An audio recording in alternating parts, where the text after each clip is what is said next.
I would like to apologize to Ms. Murphy's family, first of all. And I'm sorry that you had to get Murphy sooner. Just go on this, and I'm sorry that I haven't sent it to you sooner. I'm so sorry for what you have lost and actions and costs for your mother and wife, your mother member. She did not deserve that. And I'm sorry that this very public outpouring of support for me has been something that has caused you all to continue to live this over and over. You don't deserve that. And I'm sorry. I hope it does not come across as people forgetting about your loved ones. When nurses are upset, they're upset because they want people to take care of people.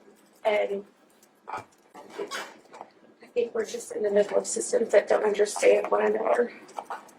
But no one has forgotten about the loved one.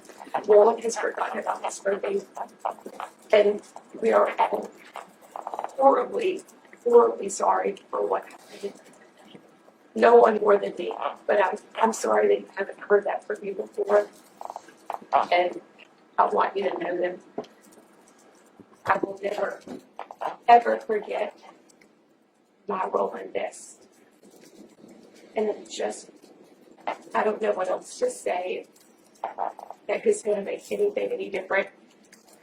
Saying I'm sorry doesn't seem like enough, but you deserve to hear that, and you deserve to know that I am very sorry for what happened.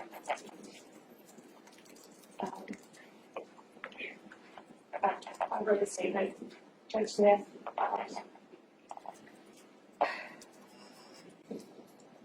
Words alone will never fully express the remorse and sorrow for my actions and the horrific loss and journey of these lives.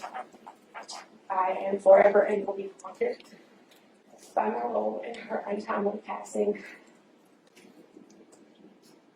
Numerous times a day I think about her. I have a picture of my grandmother in my house.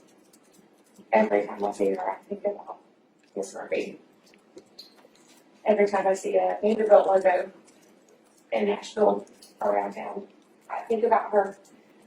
I see a person wearing scrubs, and I think about her. I'm going to check my mail, and I think about her. People walk up to me on the street and offer hugs and condolences, and my first thought is they're hugging me, but someone else is just gone because of that.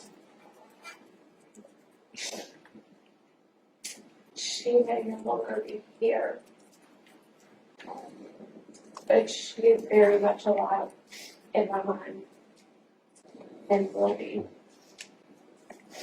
Every day she reminds me of the consequences of my actions. Helping others is a trait that's always come really naturally to me. It's always brought me a lot of joy and fulfillment in life. And when I became a nurse, caring really genuinely for my patients and their families was just an integral part of my daily life. When they would express gratitude for how I provided good for them, I would tell them I care for people like I was one. My grandmother became careful.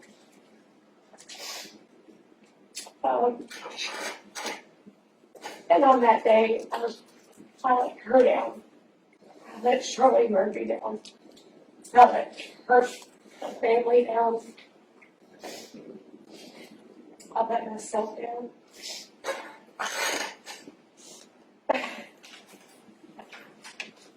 I was horrified and completely lost.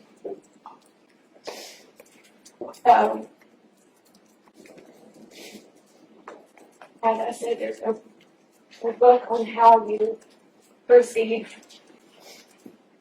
I'm just going to tell you what to do after this, or how to feel, or how to express yourself. So, in my profession, You are trusted to be honest, and that was the only thing that I knew to do, was to just maintain my composure in what has been a really horrible situation and try to. Court therefore finds that judicial diversion is appropriate and will enter an order today placing the defendant on supervised probation for an effective period of 3 years, and will defer entry of judgment pending successful completion of that probation. And that will be the order of the court. All rise. Court stands adjourned until Wednesday morning at 9 a.m.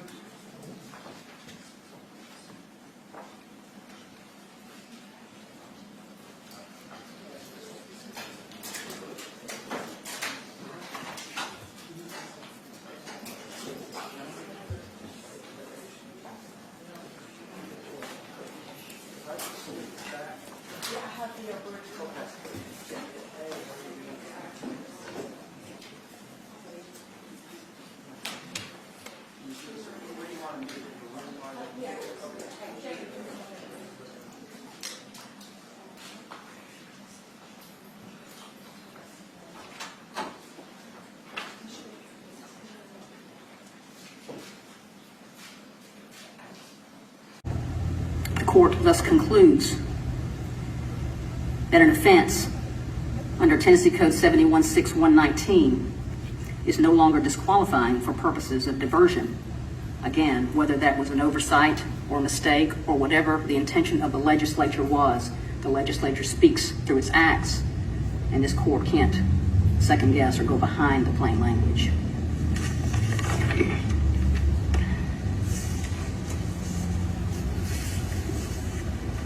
The defendant has requested diversion for both offenses in this case, and the court has considered the factors set out in State versus Electroplating, 990 Southwest 2nd 211. The factors that the court are required to consider in determining whether to grant a judicial diversion are the accused amenability to correction, the circumstances of the offense, the accused criminal record, the accused social history, the accused physical and mental health, the deterrence value to the accused as well as others, and whether judicial diversion will serve the interest of the public as well as the accused. With respect to the circumstances of the offense, the court finds that there was no sustained intent to violate the law, and that the defendant is highly amenable to correction. She has no criminal record. She's been removed from the healthcare setting. She will never practice nursing again. This situation will never be repeated by Ms. Vaught. Court is particularly concerned about the deterrent, or has looked most carefully at the deterrence value to the accused as well as others, and whether judicial diversion will serve the interests of the public as well as the accused. The court does not find that a denial of diversion will in any way undermine any deterrence. In fact, there is no deterrence value by denying diversion in this case. This was a terrible, terrible mistake. And there have been consequences to the defendant. Serious personal consequences, financial consequences, professional consequences, and now public consequences in a criminal setting.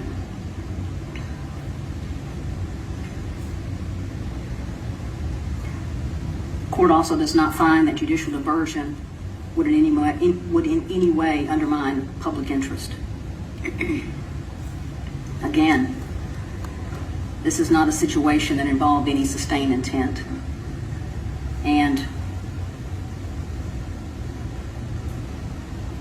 changes, modifications, responses that have occurred as a result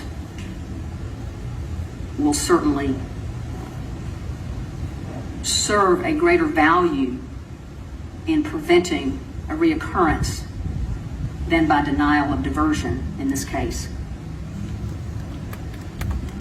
The court therefore finds that judicial diversion is appropriate.